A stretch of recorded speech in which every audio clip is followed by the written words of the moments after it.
students, welcome back again to my English channel, The Unforced English 721. Today I am gonna discuss the poem Mile the Mist Upon the Hill from class 9 English book. And the poem written by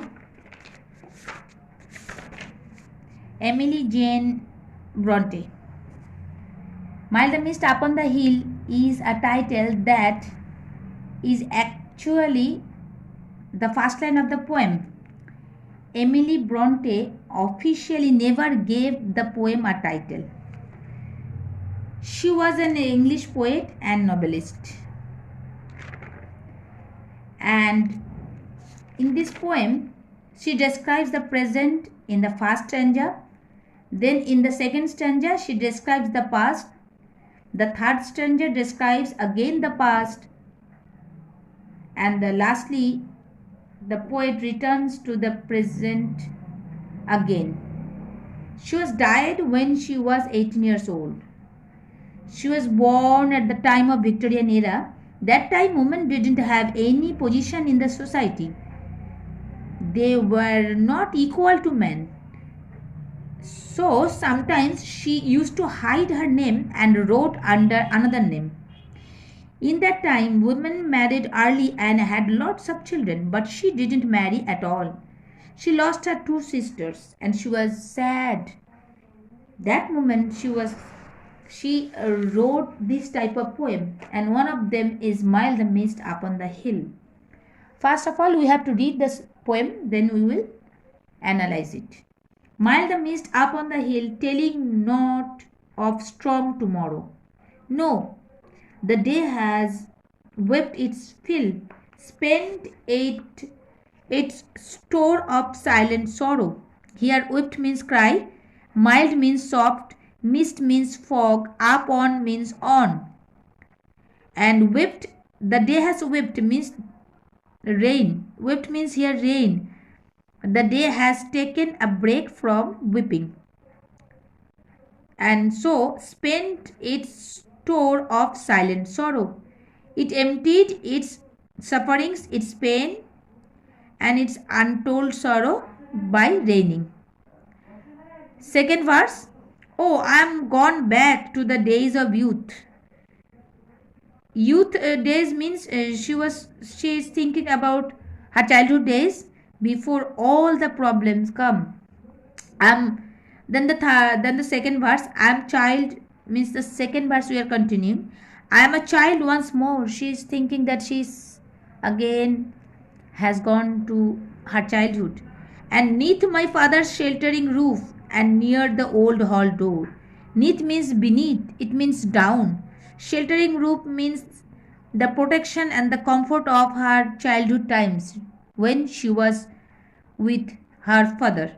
That is called sheltering roof. And the third verse is I watch this cloudy evening fall. Evening couldn't fall, but it take rest from means the day transform into night, from evening to night. After a day of rain, blue mist, sweet mist of summer pall. Here pall means covered in a shadow by summer, which represent here happiness. The horizon's mountain chain. Horizons means the line at which the earth meets to the sky. And here in that third verse, the mist is calm and quiet and soothing. So now actually I was wrong. At the first verse, the poet describes the present, and the second verse the poet describes the past, and the third verse she again is in the present time, and the fourth verse is the damp stands in the long green grass as thick as mountains tears, and dreamy scents of fragrance pass that beneath that breathe of other years. Here the dew is once again described as mountain tears, which suggests the former.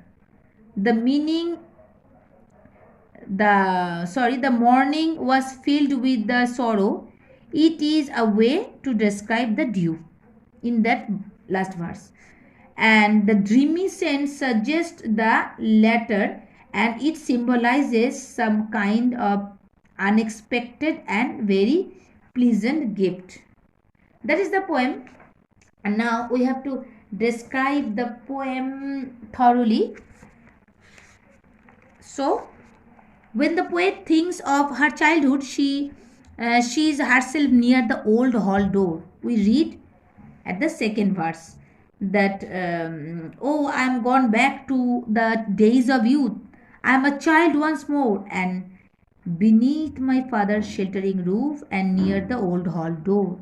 So when the poet thinks of her childhood, she sees herself near the old hall door and under her father's sheltering roof. On a cloudy evening, the poet watched how the blue mist had gradually surrounded that mountain in the horizon, and the mist is referred to as sweet because it reminds the poet of the happy memories of her youth and childhood. So the line is that one, blue mist, sweet mist of summer pall, the horizon's mountain chain. The blue mist tells the poet that there will be no more rainfall tomorrow. See the line? That mild the mist upon the hill, telling not of storm tomorrow. The poem line. It has rained all the day, and thus the day has no more sorrow to give out. So the line is telling no, the day has swept its fill, spent its store of silent sorrow. The blue mist covering the mountain chain in the horizon transported the poet back to her children days. See the third verse? I watch this cloudy evening fall after a day of rain. Blue mist, sweet mist of summer fall, the horizon's mountain chain. It was a familiar sight during her youth. Therefore, the poet is reminded of the happy days she spent in her father's home. The fragrance in the fourth verse, the damp stands in the long green grass as thick as morning tears, and dreamy scents of fragrance pass that breathe of other years. The fragrance refers to the pleasant smell in the air after rain. The smell transports the poet back to her childhood days. So it has been described as dreamy.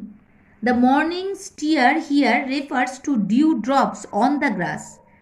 The drops of rain on the long green grass appears to be morning tears. The day has been personified in this line. It has rained throughout the day, and the blue mist foretell that next day there will be no storm or rain. The day is just like a person who bring out their sorrow through tears.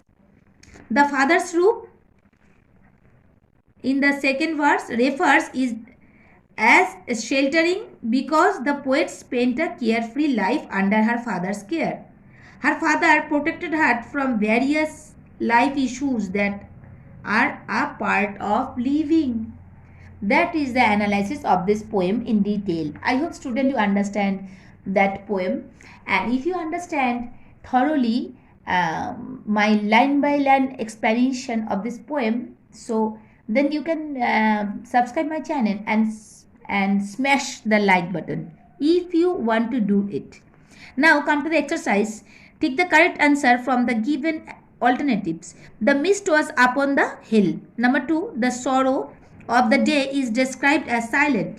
The hall door, number 3, the hall door mentioned in the poem is old. Number 4, the poet watches the cloudy evening. The cloud of the mist is blue. Number 5. And number 6 is the damp stands on the grass. Next, number exercise 2. Where does the poet see herself when she thinks of her childhood? When the poet thinks of her childhood, she sees herself beneath her father's sheltering roof and near the old hall door. Number 2. What did the poet watch on the cloudy evening? On the cloudy evening fall, the poet watches the blue and the sweet mist on the horizon's mountain chain. Now identify the sentence as it is simple, complex or compound. Number 1. He is too short to climb the wall. That is simple sentence. The sky was blue and the sun shone bright. That is compound sentence. The old man who lived in a village believed that the earth was flat. That is complex. Number 4. Leaving a job midway is not a good practice. Simple sentence. Last week I met a friend who gave me a bag which is brown in color. That is complex sentence. Now exercise number 4. Do as directed. The question was so easy that everyone could answer it. Change into a simple sentence. The question was too easy to answer. Number 2, a friend in need is a friend indeed. Change into complex sentence. A friend who is in need is the friend indeed. Number 3, pollution is one of the most severe threats to our beautiful planet. Change into compound sentence. Our planet is beautiful, but it faces one of the most severe threats from pollution. Number 4, do or die. Change into complex sentence. Unless you do, you will die.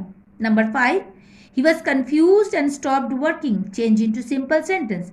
Being confused, he stopped working. That's all. The writing skill we will not discuss in this video. This video only for the multiple choice and some question answer and some grammatical solution and the analysis. I hope students you understand. We will meet again in the next video soon, and if you like my video, why don't you subscribe my channel. Goodbye and good night for today. Bye.